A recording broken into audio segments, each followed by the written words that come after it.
So how might this all affect Tiger's children? Joining us now, child psychologist Dr. Jennifer Hartstein. Good morning. Good morning. You watched it Friday. I did watch on Friday. As a psychologist, somebody familiar with 12-step programs, what did you see?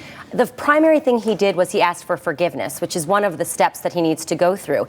And he has to ask for forgiveness from a lot of people. Right. So he's really, if he's following the 12 steps, he's working the steps. Let's see, the proof will be down the road as to how long he can take that forward. Interesting, because we have these reports that while his wife was not in the room with him on Friday, they were together at some point traveling somewhere in the last 36 hours or so.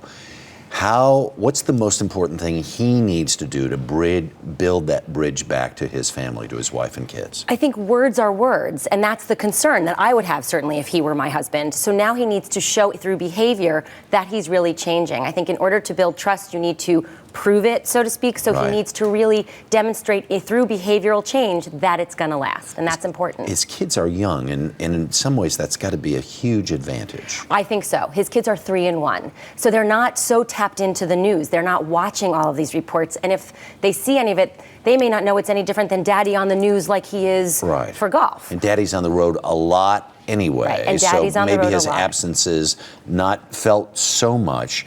On the other hand, if they encounter other children, one of them's 3, the 3-year-olds know how to give other kids the business. Right. 3-year-olds do know how to give other kids the business. And also, the feeling in the house is tense. Right. Right. And 3-year-olds and 1-year-olds pick up on the emotions of their parents, even if they don't have words for it.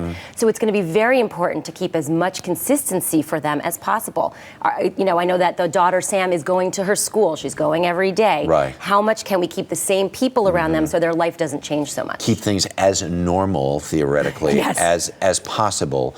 You said the proof is in the pudding, essentially, at the beginning of our conversation. As this thing goes on, when will we be able to observe if things are right with them or not?